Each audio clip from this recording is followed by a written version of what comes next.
Good morning, good afternoon, and or good evening. Let me fix that light. There we go. Not sure if that'll make much of a difference, but I'll be opening 6 packs of Shadows of Innistrad. 3 Avacyn and 3, I'm pretty sure that's a vampire, but I'm not sure what the name of the card is. Maybe we'll see one. Starting with this one. Hope everybody had fun at the release party. I had to work, but still had boosters. Let's see. Starting it off with Cathar's Companion, Stitched Mangler, Militant Inquisitor, Senseless Rage, Lone Dryad. Lone Dryad is an interesting card. I don't like. It's a little bit like a Springleaf Drum, but it's not really enough like a mana creature. Obviously, on your second turn, you play another mana creature. You can tap this and that new creature to tap for mana. The other creature is being tapped by Lone Dryad, so it can be tapped as a cost. So you just can't. Summoning Sickness isn't affected by Lone Dryad's ability. You know what I mean. So on turn 2, you play a creature. You can still tap this and that creature after getting this out on turn 1. Strength of Arms. Interesting card. White keeps getting giant growth-like effects. This is an interesting one because if you control an equipment, you put a 1/1 white human soldier creature onto the battlefield at instant speed. So first turn you can put out a Bonesaw, and then if your opponent's unlucky enough to swing out with a 2/1 creature, you can cast Strength of Arms. Well, you didn't want to actually you attack it their own creature, but what I'm getting at is Strength of Arms allows you to get out an instant speed blocker for whatever reason, just because you have an equipment. Giving +2/+2 to another creature is also pretty good, especially if it's your own. Let's see. Structural Distortion. Exile target artifact or land, and it deals 2 damage to that permanent's controller. This feels like a Mirrodin or New Phyrexia type of a card. You know, they had Molten Rain, which dealt 2 damage if the land was non-basic. Then they had another card which was Destroy Target Land and 2 damage. Or this, though, it's an Exile target artifact or land, and they take 2 damage. Feels like the natural progression to it, but this is clearly not Mirrodin or New Phyrexia. Aim High. Give a creature +2/+2 and reach until end of turn. But, okay, for the cost of giving it reach and untapping it, it's 1 extra colorless mana, and you don't get the conditional 1/1 human token.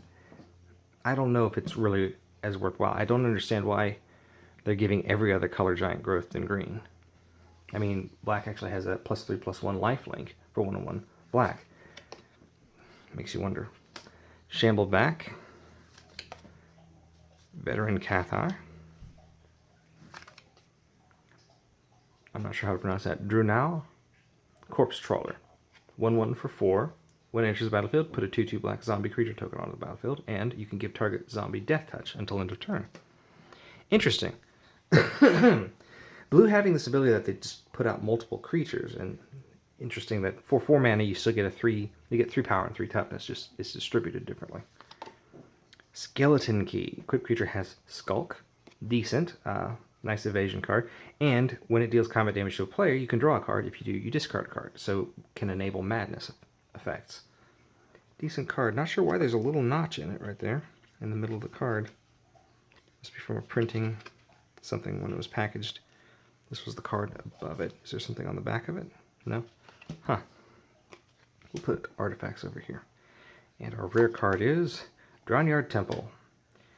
Taps for colorless. Doesn't come into play tapped, so you can tap it immediately. But then 3, return Drownyard Temple from your graveyard to the battlefield, tapped. Interesting effect. And at rare. We'll put it with colorless cards. And then our flip card is... Oh, cool! Skin Shredder. I think this is the 3rd one I've gotten from pre-releases and from the sealed draft last night.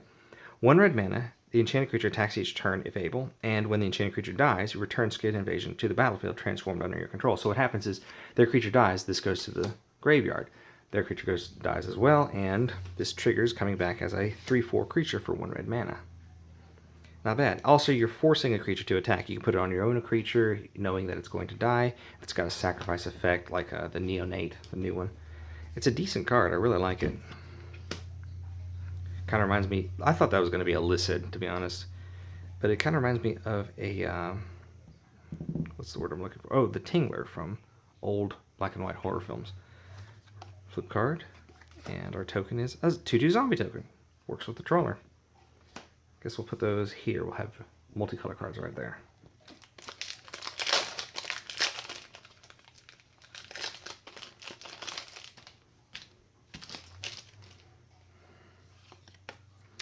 Silberland Snapper. 6/6 for 6.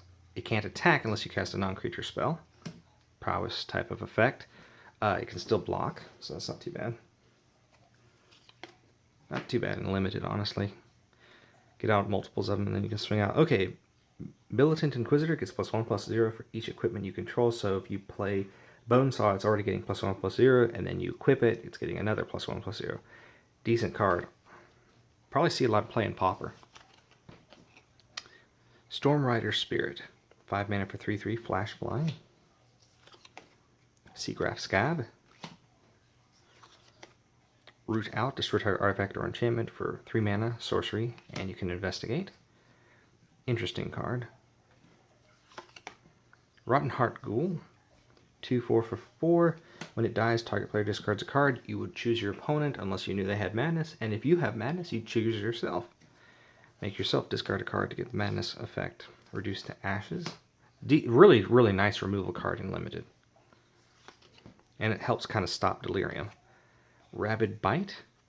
The fight mechanic revamped. Alms of the Vein. Decent card.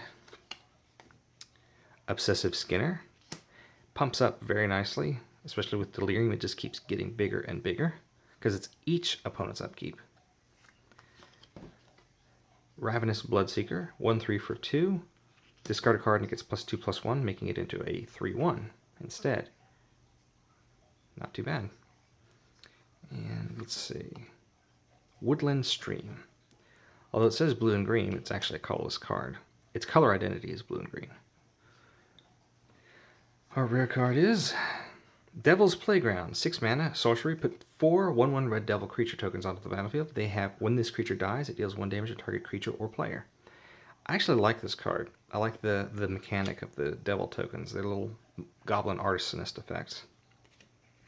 Rare card is Hinterland Logger. I'm sorry, our flip card is Hinterland Logger. Set it up there. Checklist card. Token is a Human Soldier. That'll work with the last pack. Pack 3.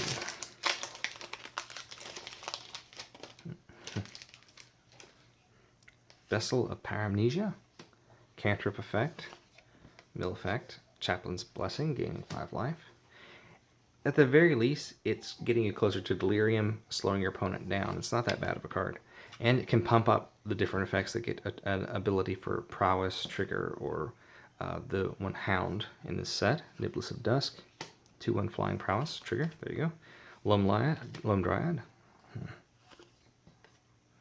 Macabre Waltz. Return 2 target creature cards from a graveyard to your hand, then discard a card. With the Mauer Estate Twins, if you pay this, return it and another creature to your hand, and then discard it. Madness costed into play. Cost less than casting it. There you go. Pyre Hound. 2/3 for 4 with trample. Whenever you cast an instant or sorcery, it gets a +1/+1 counter. Might Beyond Reason. Put 2 +1/+1 counters on target creature. Instant speed. Delirium puts 3 instead. Rancid Rats. 1/1 Skulk Death Touch. Oops. Dual Shot. Decent card, honestly. It's faster than Forkbolt, but you can't split it up on your opponent. Reaper of Flight Moonsilver. 5 mana for 3/3 Angel. Let's see, Delirium. Oh, it has the Fallen Angel technique one. You'd sacrifice a creature, give it +2/+1 until end of turn. And you can use that like with enchantment creatures or a creature land like Arbor Dryad. You can also do artifact creatures to get 2 different abilities into Delirium. Olivia's Bloodsworn. 2 mana for 2/1 flying and can't block. You can give it haste for 1 red mana. 1, 2, 3. Magnifying Glass. 3 mana, taps for colorless, or for 4 mana you can investigate putting out an artifact token. The rare card is Odric, Lunarch Marshal. 4 mana for 3/3 legendary creature. He has 13 keyworded abilities on him. I'm not going to go through all of them. But it is interesting because just because all of these keyword abilities are here means that they will be present, I think, in the next expansion, Eldritch Moon, even if they aren't here, you know. So you can get First Strike, Flying, Death Touch, Double Strike. I don't think there are just Double Strike cards in this set. Let's see. We have Autumnal Gloom, which is the Autumn Willow card. It's 3 mana. Delirium at the beginning of your end step. If there are 4 more card types among cards in your graveyard, transform. Becomes a 4/4 trample hexproof creature. Awesome card. I really, really like this card a lot. And it'll work in some different types of decks. Forest is our card. And clue token. Let's open an Avacyn pack.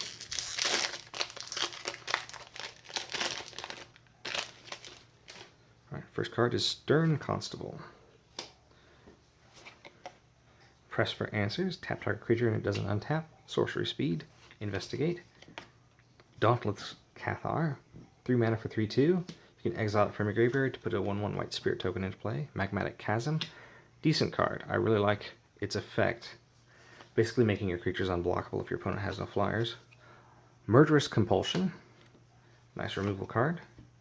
Fiery Temple. Temper. Gosh, another nice removal card. Root Out. Same as before. Farbog Revenant. Lifelink and Skulk. Nice thing about that is if it gets through, you just pump it up before damage is dealt and gain more life. Rush of Adrenaline. Speaking of a pump spell. Let's see, behind the scenes. 3 mana enchantment. Creatures you control have Skulk. And then 4 and 1 white. Creatures you control get +1/+1 until end of turn. So what happens is when they're not, after blockers are declared, whatever isn't blocked, you activate the ability and pump them all up. And we've got some interesting enchantment cards that, like this is green that has black, this is black that has white. So I wonder if in the next expansion, Eldritch Moon, if the gravitational pull is going to cause a planar chaos effect for some of these cards. Ulvenwald Mysteries. 3 mana. Whenever a non-token creature you control dies, investigate. Whenever you sacrifice a clue, you get a 1/1 human soldier token. Just like that one, right there. And our rare card is Bite. No, that's an uncommon still. 2. Okay. Huh. All creatures get -2/-2 until end of turn. Sorcery, but madness for 2 and 1 black. So if you have an effect that discards at instant speed, you can cast it for the madness cost on your opponent's turn. Drogskull Cavalry. 4/4 flying for 7. When another spirit enters the battlefield under your control, gain 2 life. 3 and 1 white. Put a 1/1 spirit token into play with flying. Interesting pack. Flip card is Hermit of the Natternals. Whenever an opponent casts a spell during your turn, draw a card. When it's flipped, whenever an opponent casts a spell during your turn, draw 2 cards. So it kind of helps get around the countering your spells effect. Planes and another clue token. The symbols. When did they change? Avacyn pack number 2. Let's see. Just the Wind. Cathar's Companion. It's the second one this time around. Ethereal Guidance. Creatures you control get +2/+1 until end of turn. 3 mana to do. Moldgraph Scavenger. 2 mana for 0/4. Works with Assault Formation, I might point out. But with Delirium it gets +3/+0. Senseless Range. Nice pump enchantment. Throttle. Another removal effect. Gets around indestructible. Sanguinary Mage. Monastery of Swift Spear it ain't. Stoic Builder. Kind of like a cartographer. A little bit tougher cartographer. Incorrigible Youths. Haste, Madness, so it's like the one giant card that was from Urza's Saga. 4/3 for 5, haste, but you can madness it into play for 2 and 1 red. That's pretty good. Another Woodland Stream. I don't think we'd actually, if we'd gotten this, I don't know that we'd actually gone blue-green. We actually have some interesting cards in red and white. I don't know. Let's see. Silver Strike, yeah, we just keep getting good white cards. Choked Estuary is our rare card, because this is actually uncommon. That's the blue-black reveal an island or swamp card. So early, this is a decent card. Our flip card is Lambholt Pacifist, 3/3 for 2. Can't attack unless you control a creature with power 4 or greater. So if you pump itself up, it can attack. And of course, it flips to become a 4/4 creature. Oh, we have 2 flip cards. It is Hanweir Militia Captain, 2/2 for 2. If you control 4 more creatures, transform, and it becomes a 4/4 creature, it becomes a creature with power toughness equal to the number of creatures you control, and then in a turn you put more 1/1 white and black human clerics into play. Interesting. Flip card. Nice. And an insect token. Well, let's open up our last pack. Had some decent luck so far. We've already got 6 rares. That's the neat thing about Shadows over Innistrad, or Innistrad block in general. See pieces of the puzzle. Thraben Inspector. Hound of the Farbogs. Senseless Rage, another one of those. See, we get really decent red and white cards, and we've gotten some good equipment cards, or at least we've gotten one good equipment card, I think. Explosive Apparatus. It's common. Throttle, another one. Sanguinary Mage, another Prowess Trigger Sanguinary Mage. Stoic Builder, 2 of those. Nahiri's Machinations. See, red-white would just be decent for these 6 packs. Bound by Moonsilver. Lots of good removal. Ulvenwald Mysteries, that's another one of those. And our rare card is Behold Beyond. 7 mana, discard your hand, search your library for 3 cards, put those cards into your hand, then shuffle your library. Well, that's a pretty decent card, but in limited it doesn't mean that much. But it is a discard trigger, so you're not going to have much mana for madness, but you know what I mean. Our flip card is Pious Evangel. God, pardon me. 3 mana for 2/2. Whenever it or another creature enters the battlefield, you gain life. 2 tap, sacrifice another permanent, transform. Whenever this creature or another creature you control dies, target opponent loses 1 life and you gain 1 life. Interesting card. And we have another flip card in this pack, Sage of Ancient Lore and Werewolf of Ancient Hunger. That's interesting that we're getting double rares and things. Flip card, of course. Token card, another clue. We have 3 clues in this set, and if I'm not mistaken, we have a little bit about the lore of the set, the Lunar Council. Definitely check out the Facebook page for Magic the Gathering. Don't miss a battle. Here's Nahiri's card. What I'd like for them to do on Wizards of the Coast, I'd like them to actually print on the back of these a little life counter-esque type of thing. You know, where it's like has 0 through 9 and then 0 through 9 on this side, or right down the middle so that you can actually take like a paper clip and go like one side that's in a little loop for the number there, and over here a little in the loop for the second number, to do little life counters or something. But that's just me. Well, not bad. 1, 2, 3, 4, 5, 6, 7, 8 rares out of 6 booster packs. That's pretty darn good. I hope you enjoyed the video, and I hope you're having a wonderful morning, a wonderful afternoon, and or a wonderful evening. I hope tomorrow's even better. Take care, everyone.